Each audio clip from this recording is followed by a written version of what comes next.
Oi, gente, tudo bem? Hoje eu tô aqui para conversar um pouquinho com vocês sobre algo que tem acontecido comigo assim ultimamente e que talvez vocês possam se relacionar com isso, que é como a gente se deixa ser tocado pelo mundo, pelo sofrimento do mundo, pelo sofrimento das pessoas e como a gente pode transformar isso que surge, que talvez uma raiva, uma indignação, um inconformismo com aquilo, né, que vem acometendo os seres humanos, como é que a gente pode usar isso com esses sentimentos que surgem, essas emoções que surgem, com sabedoria e converter isso em ações sábias e ações com visão, para que a gente não perca a visão, para que a gente não vá cego na nossa raiva e tente criar ações, porque talvez a gente crie apenas mais daquilo contra o qual a gente está se rebelando, vamos dizer assim, né? Então, por que eu estou falando isso, né?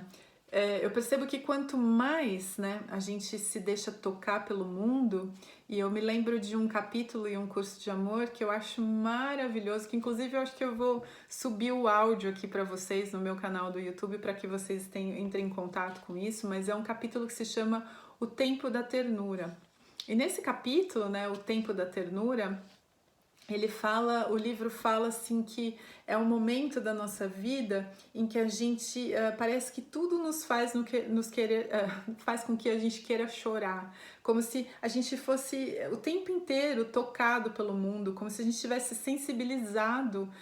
pelas pessoas e a gente começasse a se abrir, assim, uma casca, né, que começa a se abrir. Eu ultimamente tenho chorado bastante, as coisas têm me tocado muito profundamente. Eu ouvi muito recentemente uma gravação de um encontro que teve na plataforma O Lugar, que é a plataforma, né, do Gustavo Gitti, do Eduardo Amuri, como que é o nome do outro? Esqueci, do Fernando. Mas o que eu quero dizer com isso, né? Então, essa pessoa, o Reinaldo, que é um brasileiro que trabalha com pedagogia de emergência, que eu nem sabia que existia, mas ele vai para os lugares onde crianças, comunidades inteiras passaram por algo traumático, então pode ser uma situação de guerra ou uma situação de terremoto, onde as pessoas perderam tudo, e ele entra com uma equipe onde eles trabalham com as crianças, ele inclusive explicou o trabalho dele, fala que é uma preventiva contra trauma, porque depois de 6 meses isso já vira um trauma, já vira algo mais sólido, enfim, tem que tratar com terapia. Mas enfim, aí eles chegam nesses lugares destruídos, desolados, as pessoas estão morando em barracas, assim, em abrigos provisórios, e ele convida as crianças para brincar, assim. Isso me tocou profundamente, assim, me tocou profundamente. E o que eu queria dizer aqui é justamente isso, assim, que quanto mais a gente começa a confiar na gente mesmo e olhar para as nossas próprias emoções, para o nosso sofrimento, para a nossa dor, para o nosso luto, para tudo aquilo que a gente sente, quanto mais a gente confia nisso, mais a gente começa a se abrir para os outros seres, né? Mais a gente começa a se abrir para o mundo, mais a gente começa a se sentir tocado pelo sofrimento alheio, que no fundo não é alheio, mas é porque a gente criou uma intimidade tão grande com aquele sofrimento dentro da gente, que a gente começa a se abrir para esse para manifestar realmente essa atitude compassiva, né? E aí, quando eu falo de compaixão, é importante a gente não entender compaixão com empatia, no sentido de que, imagina, né, esse Reinaldo, que é esse brasileiro, que ele vai nesses lugares, ele passa 2 semanas brincando com essas crianças que passaram por coisas assim que talvez a gente não goste de ver nenhum filme, sabe? A criança passa por aquilo, vendo um pai sendo decapitado, por exemplo, né? Existe isso, existem crianças que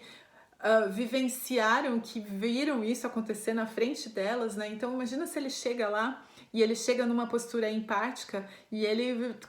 se acaba, ele não, a gente se acaba em sofrimento. E talvez essa seja a nossa ilusão, que se a gente chegar muito próximo das pessoas que estão sofrendo, que as pessoas que estão tristes, né? Eu falei algum tempo atrás de um encontro que eu tive com uma pessoa que eu achava que estava demandando muito de mim, mas a gente tem uma sensação de que se a gente chegar muito próximo do sofrimento, que a gente não vai aguentar, a gente vai explodir de tristeza,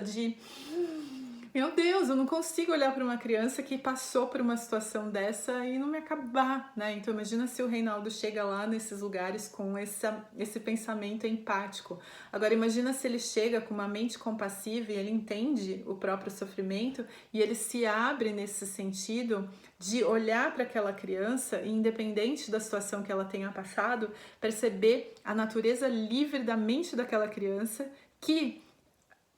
naquele, mesmo tendo passado por toda aquela situação, e ele mostra fotos disso, é muito lindo, gente. Depois, acho que o nome dele, se não me engano, é Reinaldo. Eu vou colocar depois nos comentários, porque talvez eu fale o nome dele errado, mas enfim.